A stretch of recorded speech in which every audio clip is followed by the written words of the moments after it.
L'Alliance Fleuve Congo en 23 a tenu ce jeudi 18 juin 2026 une déclaration publique au cours de laquelle elle a exprimé sa préoccupation face à la dégradation de la situation sécuritaire et humanitaire dans l'est de la République démocratique du Congo, particulièrement dans le haut au plateau du Fizi, précisément à Minembwe, au sud Kivu. De la table de son intervention, le coordonnateur politique de l'AIC en 23 a adressé ses félicitations aux léopards de la République démocratique du Congo pour leur participation à la Coupe du Monde et à sa prestation face au Portugal, tout en rappelant que plusieurs régions du pays restent confrontées à l'insécurité et à l'épidémie d'Ebola Bundibugyo, notamment en Ituri, à Beni et à Lubero. Lors de cette sortie médiatique, l'AFC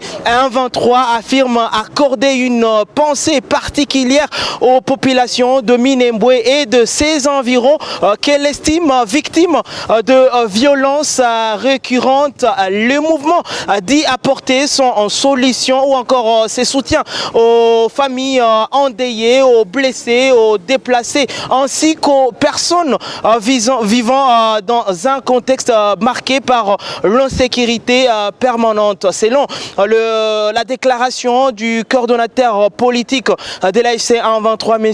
Corneille Nangaa, l'AFC 123 a aussi accusé le régime de Félix Tshisekedi d'opter pour une solution militaire alors qu'un processus de négociation est en cours. Il fait notamment référence à des déclarations du chef de l'État congolais tenu aux USA qu'il considère comme contraignant ou encore contraire aux efforts de paix engagés dans les cadres des discussions de Doha. Je vous laisse suivre ici le coordonnateur politique de l'AIC en 23. La situation actuelle à Minembwe atteint un niveau de gravité inquiétant. Depuis plus de 14 mois, la région du haut plateau de Fizi est soumise à un blocus général et total qui affecte profondément toute la population civile. Les principales voies d'accès sont coupées. L'acheminement de l'aide humanitaire est bloqué.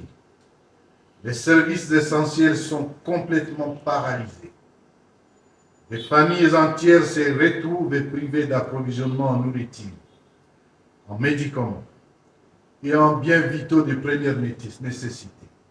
Sel, huile, sucre, savon et autres. Les évacuations sanitaires sont devenues extrêmement difficiles, voire impossibles dans certains cas. Parallèlement, les bombardements, notamment par drones et les offensives terrestres contre des zones habitées, se sont intensifiées. Rien que pour ce mois de juin 2026, l'on a enregistré plusieurs incidents sécuritaires, parmi lesquels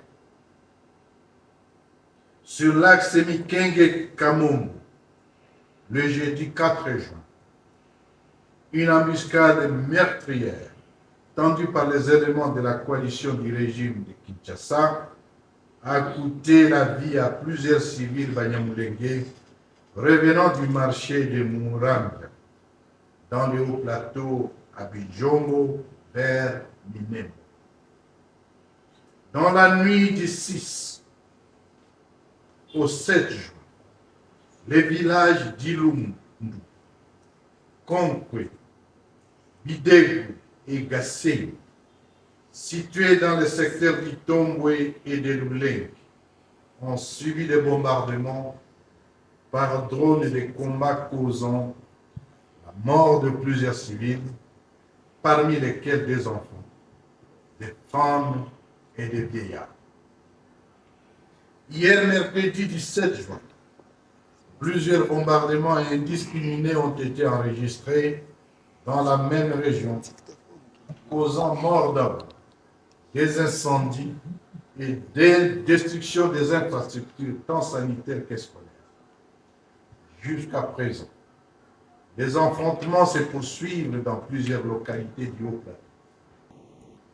Cette nuit, à Oustra, sur le sol du médiateur américain et devant ses partisans, M. Tshisekedi a de nouveau fait une déclaration de guerre.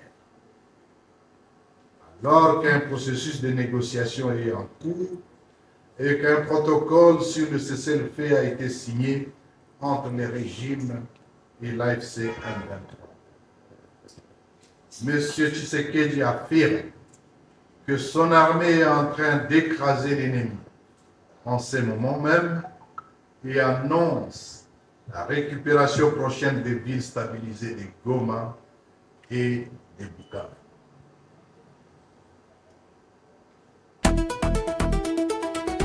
Un discours irresponsable et va-t-en-guerre qui assume officiellement l'option militaire au plus haut niveau de l'État, mettant en cause le processus de paix en cours ainsi que les efforts de la médiation. L'AFC M23 en prend acte. Cette posture militariste du régime de Kinshasa ne nous laisse d'autre choix que de nous défendre afin d'éliminer systématiquement cette menace ouvertement proclamée par Kinshasa.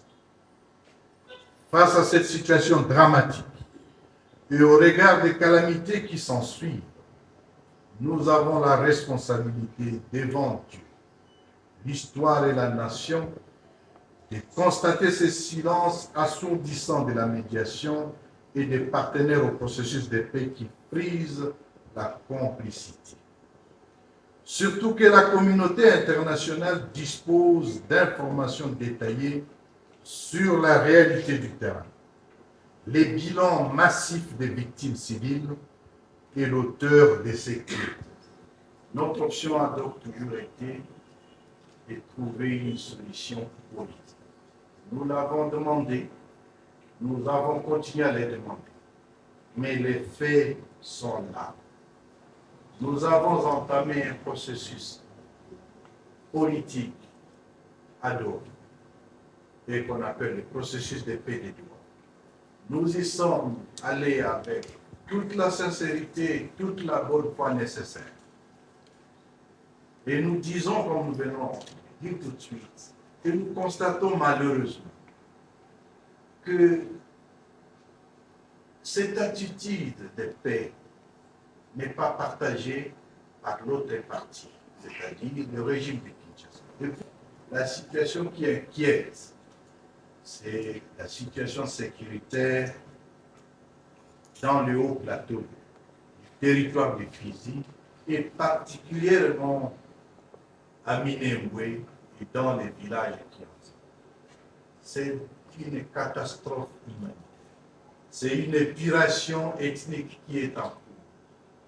Et nous disons, le temps de silence s'est arrêté. Surtout que, face à la bonne foi de l'AFC M23, comme nous l'avons constaté hier, alors que les Congolais jubilent, alors que les Congolais célèbrent cette performance dans le football, qui est un élément qui peut nous unir, mais le grand diviseur commun est passé par là, avec des propos insultants, avec des propos injurieux, avec des propos irresponsables, avec des propos qui ne sont pas dignes du prestige que requiert la fonction qui est la sienne.